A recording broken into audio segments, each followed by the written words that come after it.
Good morning, everybody. My dear guys, I'm going to discuss current topics. In this episode, you can learn about NMIS and NDMA. अब बात होता है कि NMIS क्या होता है या NDMA क्या होता है, ठीक है। तो NMIS का मतलब होता है national migrant information system. NMIS stands for national migrant information system. Why it has been established, इसका एस्टेब्लिश क्यों किया गया और कौन किया, ट्राई टू अंडरस्टैंड। तो first we have to know national migrant information system it has been developed by national disaster management authority.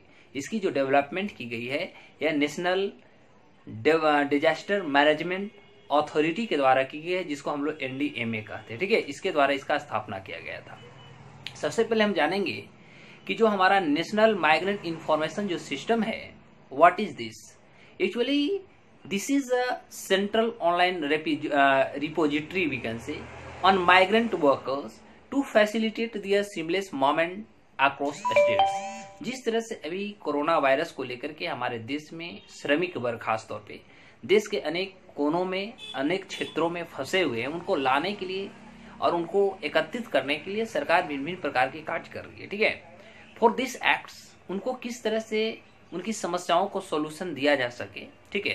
ये solution देने के लिए सरकार ने एक ऑनलाइन प्लेटफॉर्म, ऑनलाइन आप हम कह सकते हैं कि एक स्टेज को निर्माण किया गया जिसका नाम है NMIS national migrant information system. मतलब जितने भी माइग्रेंट वर्कर्स हैं उनको भिन्न भिन्न प्रकार के इंफॉर्मेशन मुहैया कराया जाएगा और उनको एकत्रित की जाएगी, तथा इस पेंडेमिक में जो उनके सामने चुनौतियां हैं, दो challenges can be resolve. Easy okay.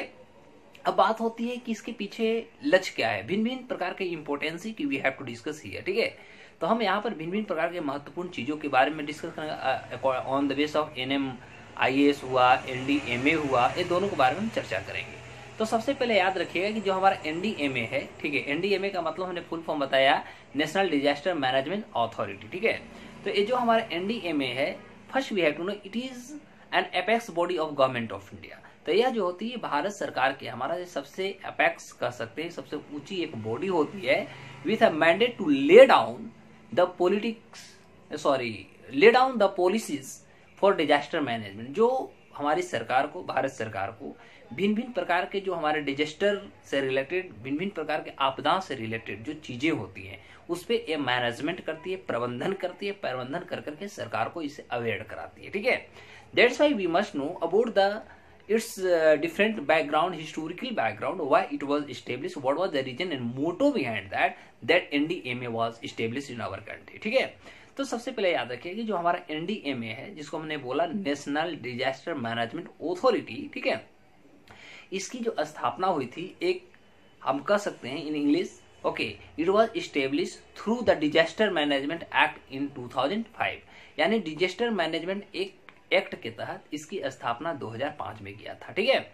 And it comes under the ministry of home affairs. एक क्वेश्चन आपको एग्जाम में पूछ सकता है कि किस मिनिस्ट्री में आता है, तो आप याद रखिएगा कि ये जो होता है होम मिनिस्ट्री यानी गृह मंत्रालय के अंतर्गत आती है, okay. And it's headquartered in new Delhi, और इसकी जो मुख्य प्रधान कह सकते हैं कार्य ऑफिस है या हेडक्वार्टर जो है यह इसका दिल्ली में है, ठीक है। अब sometimes the question can be raise before you that who is the chairperson and different question can be raise before you, ठीक है। तो उस आधार पे आप कहेंगे the prime minister of our country, ठीक है, लाइक मिस्टर नरेंद्र मोदी, ठीक है। तो prime minister of our country यानी India is the ex official चेयरपर्सन ऑफ NDMA national disaster management authority. National disaster management authority के जो चेयरपर्सन होते हैं, एक्स ऑफिशियल चेयरपर्सन कर सकते हैं, पदेन सभापति या पदेन अध्यक्ष कर सकते हैं, यानी वो हमारे जो होते हैं भारत के प्रधानमंत्री होते हैं। And he also chaired a 9 member board of NDMA। और भारत के प्रधानमंत्री इसके एक्स ऑफिशियल चेयरमैन तो होते ही हैं, चेयरपर्सन तो होते ही हैं, साथ ही साथ एक 9 सदस्य का एक बोर्ड होता है जिसका भी वो चेयरपर्सन होते हैं, उसका भी एक मुख्य कार्यपालक कर सकते होते हैं, ठीक है। अब हम बात करेंगे कि NDMA जो होती है, why NDMA what was the reason which types of responsibility has been imposed to NDMA। NDMA के किस तरह के चुनौतियों दिया गया है, किस तरह को रेस्पॉन्सिबिलिटी को निभाता है, ठीक है। तो इसकी पहली रिस्पॉन्सिबिलिटी है ये हमारी पॉलिसी को फ्रेम करता है, ठीक है। यानी we can say to frame the policies regarding disaster management, ठीक है। तो डिजास्टर मैनेजमेंट को लेकर ये पॉलिसी को बनाती है। दूसरा क्या होता है, it also lay down guidelines and best practices. ये सरकार के सामने भिन्न भिन्न प्रकार की गाइडलाइन प्रोवाइड करती है तथा अच्छा से अच्छा जो प्रैक्टिस हो सकता है कि इसके आधार पर ये कार्य को किया जा सकता है, डिजास्टर को कम किया जा सकता है, ऐसी चुनौतियों को वो सामना करने के लिए सरकार को भिन्न भिन्न प्रकार के अवेयर देती है, ठीक है। And it also coordinates with the state disaster management authority, और साथ ही साथ जो हमारी स्टेट डिजास्टर मैनेजमेंट जो अथॉरिटीज होती है उसके साथ भी ये कोऑर्डिनेट का काम करता है, सहभागिता रखती है, ठीक है। And what is the aim, इसका लक्ष्य क्या होता है, गोल क्या होता है। तो first we have to know it's goal to build a safer and disaster resilient. सबसे पहले इसका काम है कि भारत के हर क्षेत्रों में जितने भी प्रकार के आपदा से रिलेटेड समस्याएं होती हैं वे सारे समस्याओं से कैसे सुरक्षित रहा जा सके, किस तरह से उसको निपटा जा सके, इस तरह की चीजों को ये बनाता है, पॉलिसी को बनाता है, ठीक है। And India by a holistic and proactive technology driven and sustainable development, and we can say it is also a strategy that involves all stake holders and fosters a culture of prevention and preparedness and mitigations also. And different types of issues which can be imposed by affected by several natural disasters. In that criteria, NDMA play a vital role, a pivotal role in the favor of the people, not only the favor of people but also the favor of the government, okay. Like I'm talking about the central government and state government also, okay. कैसे हमें culture को बचाना है, कैसे हमें अपने आप को प्रिपेयर्ड होना है, किस तरह से प्रिवेंशंस को लाना है, क्या मैनेजमेंट होनी चाहिए, क्या स्ट्रेटजी होनी चाहिए, those are made and implemented by national disaster management authority, okay. And the primary purpose behind NDMA to establish in our country was that we can say to coordinate the response to the natural और man-made disasters, चाहे वो हमारा natural disasters हो चाहे man made हमारा disasters हो, उसके साथ कैसे अपने आप को कोऑर्डिनेट करनी है, ये चीजों को इन्होंने बताया, ठीक है। And for capacity building in disaster resilient and crisis responses. So in that criteria we can say in the several part of the problems, which problems can be gained, okay, which problems can be faced, and finally how to prepare ourselves, okay, this can be occurred in this criteria, okay. Second हमारा जो topic है आज का, इसमें हो जाएगा हमारा national museum day के बारे में हम चर्चा करेंगे। इंटरनेशनल म्यूजियम डे क्या है, इसके पीछे बहुत सारे, हम देश में भी हमारे भारत में भी म्यूजियम्स होते हैं, जैसे हम पटना की बात करते हैं, दिल्ली की बात करते हैं, जैसा कि कल जो तूफान आया तो उसमें आप कोलकाता के विक्टोरिया मेमोरियल को आपने देखा था। तो हमारे देश में भी भिन्न भिन्न प्रकार के म्यूजियम्स हैं, बड़ा है, छोटा है, स्मॉल, सब तरह के हैं। तो अब हम म्यूजियम, इंटरनेशनल म्यूजियम डे मनाई जाती है, एक क्या है, भारत में कौन इसको रेगुलेट करती है, कंट्रोल करती है, ये सारी चीज़ों को देखेंगे। तो first international museum day, what do you mean, okay. Actually my dear guys, international museum day this is celebrated every year on 18 May. प्रत्येक साल इंटरनेशनल म्यूजियम डे जो होता है वह 18 मई को मनाया जाता है। Why, what is reason? To raise awareness about the fact. इसके पीछे यही होता है कि जो म्यूजियम की जो विशेषता होती है, जो उसकी कैरेक्टराइजेशन होती है, क्वालिटी होती है, क्योंकि म्यूजियम से भिन्न भिन्न प्रकार के स्टडी को प्राप्त किया जा सकता है, नॉलेज को गेन किया जा सकता है। That's why our government is also empowering and also establishing different museums by which we can get several knowledge which are on the basis of primitive, ancient, modern and different war based, different dynasty based, different period and restoration based.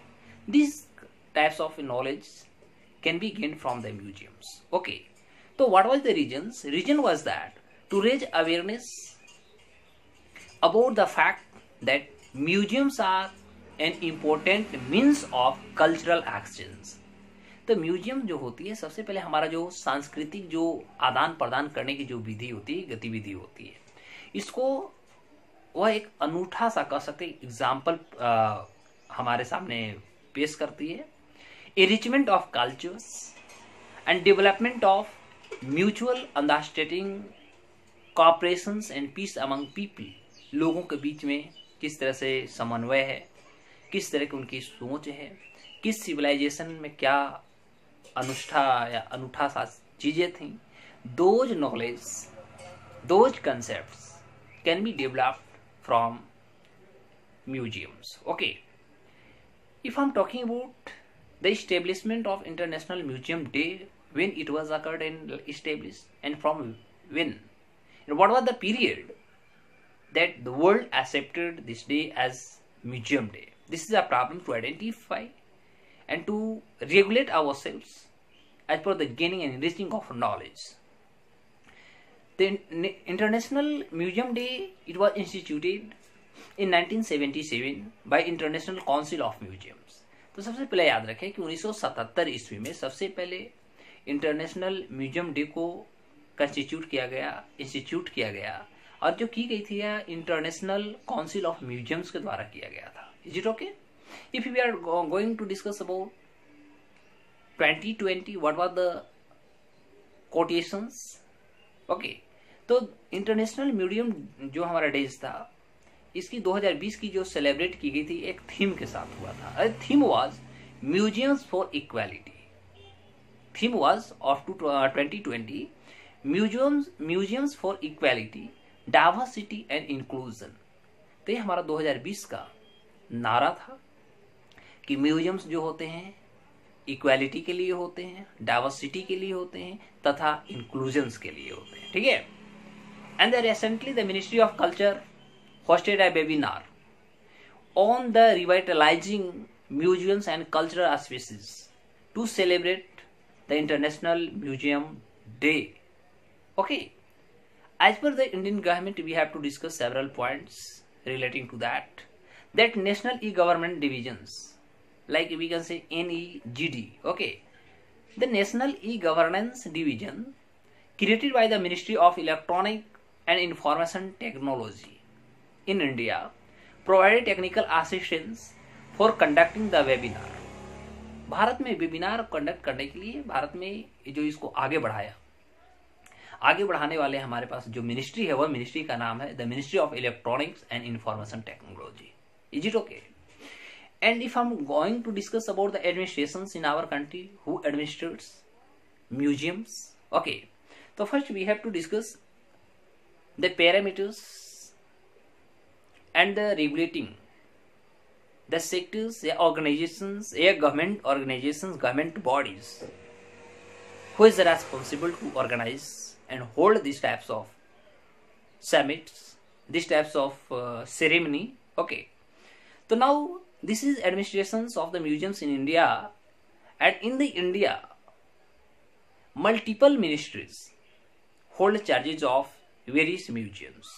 तो भारत में इसके लिए कोई ऐसा हम नहीं कह सकते हैं कि एक ही मंत्रालय है जो इसको सेलिब्रेट करता है। इस तरह के म्यूजियम्स के बारे में भिन्न भिन्न प्रकार के जो ऑर्गेनाइजेशंस होते हैं, प्रोग्राम्स होते हैं, उसको ऑर्गेनाइज करता है।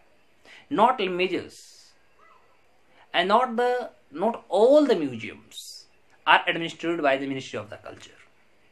और नॉर्मली देखा जाए तो भारत में जो मिनिस्ट्री ऑफ कल्चर होता है वो म्यूजियम को संरक्षण देता है, देख रेख करता है तथा कहां पर स्टेब्लिश करनी है, ये those activities can be conducted by the ministry of culture. देखिए ऐसा नहीं, हम ऐसा नहीं कह सकते कि भारत के जितने भी म्यूजियम्स हैं वे सारे के सारे म्यूजियम को रेगुलेट तथा देख रेख काम करने का काम जो होती है मिनिस्ट्री ऑफ कल्चर का होता है। ठीक है, ऐसा क्यों होता है भैया? तो this is the problem that some are run without government support, क्योंकि कुछ ऐसे भी म्यूजियम्स हमारे यहाँ हैं जो बिना सरकार की सपोर्ट्स के चला जाते हैं, and by the handful of people under A board of trustee, जहाँ पर गवर्नमेंट अपने हाथों से नहीं चलाती, गवर्नमेंट खुद चलाने में असमर्थ हो जाती है, तो वहां पर एक बोर्ड ऑफ ट्रस्टी के द्वारा इसको चलाया जाता है। Why? And in that criteria if I am talking about the 2020 budget, because we have to discuss about the budget also, because budget also given the prosecutions and administrators about different types of we can say qualifications concerning to the museums establishment. So the budget 2020 proposed the setting up of an Indian Institute of Heritage and Conservation with the status of the deemed university under the Ministry of Culture. तो देखिए मैं अभी ये data जो पढ़ रहा हूँ, ये डाटा हमारा 2020 का बजट से है। तो 2020 के बजट में एक Indian institute of heritage and conservation Indian institute of heritage and conservation को स्थापना करने के लिए 2020 के बजट में इसके लिए एक प्रस्ताव लाया गया था, जिसका जो स्टेटस होगा वह एक डीम्ड यूनिवर्सिटी के बराबर होगा और जो कार्य करेगा वह मिनिस्ट्री ऑफ कल्चर के अंतर्गत कार्य करेगा। ये पॉइंट भी याद रखनी है, ठीक है। The national portal and the digital repository for Indian museums under the ministry of culture have been launched for digitalisation of the collections of the museums. तो सबसे पहले याद रखिए कि भारत में जो नेशनल डिजिटल पोर्टल या भारत में जो नेशनल पोर्टल जो और डिजिटल जो रिपोजिटरी का लॉन्च किया गया है इंडियन म्यूजियम को लेकर के, इसके पीछे यही रीजन है कि जितने भी हमारे पास भारत में म्यूजियम्स हैं वह मिनिस्ट्री ऑफ कल्चर के अंतर्गत उसकी देख रेख, संरक्षण तथा उसकी और कह सकते हैं कि भिन्न भिन्न प्रकार की उसमें उपलब्धि कैसे लाया जा सकता है, इसको आगे बढ़ाने के लिए सरकार ने इसके लिए एक यूनिवर्सिटी, डीम्ड यूनिवर्सिटी के बराबर एक मिनिस्ट्री का या एक कह सकते हैं इंस्टीट्यूशंस का सरकार ने प्रपोजल दिया था 2020 के हमारा बजट में, ठीक है। अब एक क्वेश्चन इससे रिलेटेड हुआ है कि इंटरनेशनल काउंसिल ऑफ म्यूजियम्स क्या है। अब एक क्वेश्चन को हमें डिस्कस करना होगा। तो इंटरनेशनल काउंसिल ऑफ म्यूजियम्स क्या है? तो सबसे पहले याद रखें इंटरनेशनल काउंसिल ऑफ जो म्यूजियम्स हैं या mainly and only we can say organisations of museums and museums professionals. तो यह म्यूजियम तथा म्यूजियम प्रोफेशनल्स जितने भी होते हैं उनको किस तरह से ऑर्गेनाइज करनी है, कैसे कार्य करनी है, ये भिन्न भिन्न प्रकार के टीचिंग्स उनको अवेलेबल कराते हैं विद अ ग्लोबल स्कोप, जिसमें पूरे वर्ल्ड की जो उसमें स्कोप्स होते हैं उसको इसमें इंक्लूड किया जाता है। Committee to the promotion and cultural heritage, जिसमें हमारा कल्चरल हेरिटेज को भी इसमें इम्प्लीमेंट की जाती है, सामने लाया जाता है। And present and future, tangible and intangible, ये those matters are derived here. If we are talking about the creations of International Council of Museums, actually it was created in 1946, headquartered in Paris, France। तो सबसे पहले याद रखें कि international council of जो museums हैं इसकी स्थापना 1946 में हुआ था, फ्रांस के पेरिस में हुआ था, ठीक है। इसकी काम क्या हो अभी वर्तमान में थोड़ा सा सरकारी डेटा दे देता हूँ क्योंकि डेटा बहुत ज़्यादा इंपॉर्टेंट होती है। तो एक्चुअली ये जो सेवा प्रदान करता है इंटरनेशनल काउंसिल ऑफ जो म्यूजियम से सेवा प्रदान करता है कि म्यूजियम का नेटवर्क के रूप में, सबसे पहले याद रखिए, यानी we can see it serves as a network of the museum professionals. और अभी आपको पता होनी चाहिए आई थिंक 137 कंट्रीज में 137 कंट्रीज में 35,000 से ज्यादा इसके मेंबर्स हैं। Is it okay? Acting in a wide range of museums, जो एक वाइड रेंज ऑफ म्यूजियम के रूप में कार्य कर रहे हैं and heritage related disciplines. Is it okay? तो इस आधार पे हमारे पास दो टॉपिक हुए। एक और हमारा टॉपिक है जो बहुत लॉन्ग टॉपिक है, चाहे तो आप उसको डिस्कशन ले सकते हैं लेकिन लॉन्ग है। यह हमारा है star rating of garbage free cities एक आया है, यानी कौन कौन से हमारे राज्य में हमारे देश में ऐसे कौन कौन से सिटीज हैं जो पूर्ण रूप से गार्बेज फ्री हो चुके हैं और उनको लेकर के सरकार ने स्टार रेटिंग लाया है, ठीक है। तो इस आधार पे सबसे पहले याद रखें कि मतलब रिसेंटली हम कह सकते हैं, recently ministry of housing and urban affairs जो है उन्होंने अनाउंस किया था about the results of star rating of garbage free cities for the assessment of year 2019 to 2020। जो 2019-20 साल के असेसमेंट को लेकर के गार्बेज फ्री सिटीज का एक हम कह सकते हैं स्टार रेटिंग को भारत सरकार ने खासतौर पर ministry of housing and urban affairs ने एक पब्लिश की है, ठीक है, एक रिकॉर्ड कर सकते हैं, एक इंडेक्स कर सकते हैं, उन्होंने पब्लिश की है। रीजन क्या था? Reason was that the star rating protocol was launched by the ministry in 2018। तो सबसे पहले भारत में 2018 में स्टार रेटिंग प्रोटोकॉल को मिनिस्ट्री के द्वारा लॉन्च किया गया। कारण थी to institutionalise a mechanism for cities, कि वो शहरों के लिए एक ऐसी संस्था का गठन करे जो गार्बेज फ्री स्टेटस के बारे में बताए, ठीक है, एंड टू मोटिवेट सिटीज, और शहरों को मोटिवेट भी करे, शहर के लोगों को ये बताए how to achieve higher degree of sustainable cleanliness, कि हम स्वच्छता के फॉर्म में अपने आप को कैसे एक सही पोजीशंस को प्राप्त कर सके भारत में। इस तरह की चीजों को करने के लिए उन्होंने इस प्रोग्राम को लॉन्च किया था 2018 में, ठीक है। And what was the purpose? Purpose was that, या we can say this is the biggest initiatives which has been started by the Ministry of the Housing Urban Affairs, which intend to make Swachh Bharat Mission for Urban, is it okay, as a successful project। तो सरकार इसको launch करने के पीछे यही reason थी कि भारत के जितने भी हमारे पास अर्बन एरिया हैं, शहरी क्षेत्र हैं, वह शहरी क्षेत्रों को किस तरह से स्वच्छ किया जाए, जो स्वच्छ भारत मिशन के एक वो पार्ट के रूप में कार्य कर सके, ठीक है। और इस आधार पे हम कह सकते हैं कि this is one of the various initiatives which has been launched by our government, okay.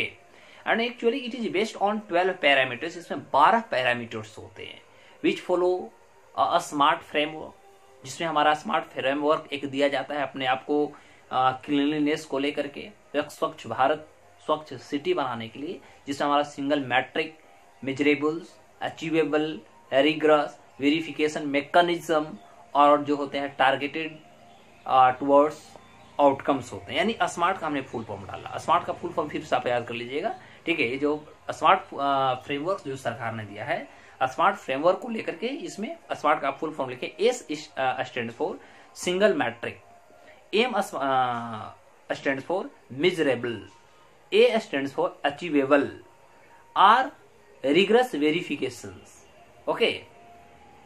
तो रेगुलस वेरिफिकेशन मैकेनिज्म कर सकते हैं। और लास्ट हमारा जो टी होता है, टी का मतलब होता है टारगेट टुवर्ड्स आउटकम्स। हमने जो टारगेट किया उससे हमारा रिजल्ट क्या निकला, ये सारी चीजों को लाने के लिए क्या, ठीक है। अब बात होती है क्या क्या हुआ।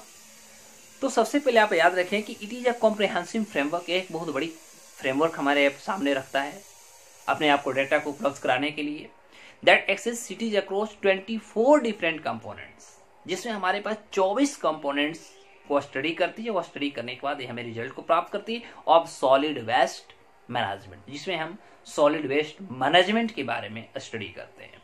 And is also graded, graded का मतलब होता है उसको रैंक दिया जाता है, ठीक है, based on overall marks resolve. उन्होंने सबसे कितना उन्होंने मार्क्स को रिसीव्ड किया, उस आधार पर उनको स्टार मार्क्स या आप रैंकिंग कर सकते हैं, रैंकिंग को भी दिया जाता है, ठीक है। इसके पीछे मात्र एक ही रीजन है, ठीक है।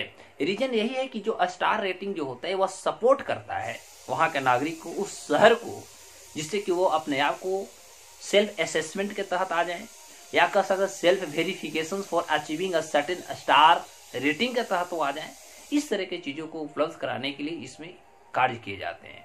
And we can say it also ensures the involvement of the citizens, लोगों की पार्टिसिपेशन को भी ये इंश्योर करता है, ठीक है। And groups for the transparent system and self declaration, जिसके द्वारा वो अपने सेल्फ डिक्लेरेशन को भी वो बता सकें कि भाई इसके तहत उनको क्या क्या प्रॉफिट हो सकते हैं, या इसे क्या मतलब एक अवेयरनेस जो होती है वो अवेयरनेस क्या हो सकता है, those can be derived here.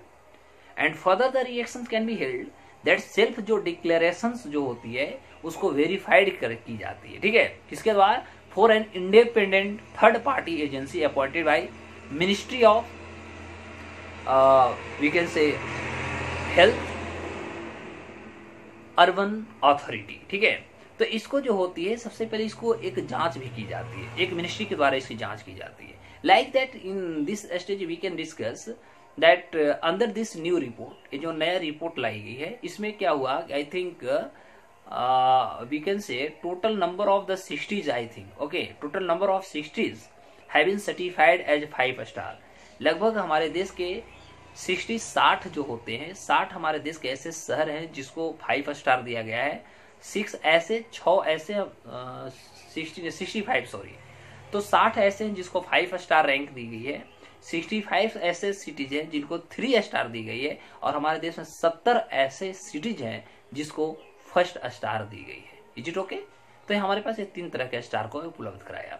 और 5 स्टार जो सिटी है उनमें कौन कौन है थोड़ा पे याद रखें।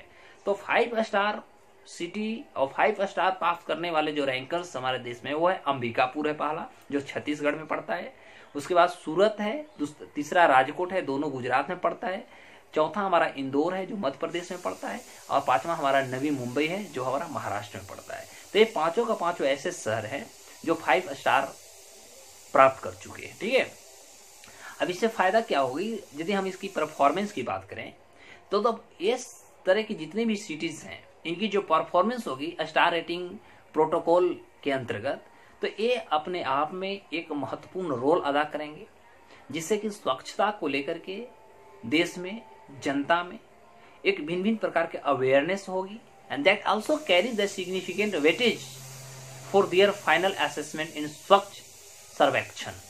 तो एक जो हमारे देश में जो स्वच्छ सर्वेक्षण होती है, स्वच्छ सर्वेक्षण के आधार पर इनको एक फाइनल असेसमेंट भी प्राप्त होगा, और इस आधार पे इनको एक वेटेज, सिग्निफिकेंट वेटेज भी दी जाएगी कि नहीं भाई इन्होंने अपने देश की, अपने शहर को स्वच्छ करने में तथा अपने आसपास के जो इनके पास पॉपुलेशन है उसको अवॉइड करने में इन्होंने एक बहुत वाइटल रोल को अदा किया है।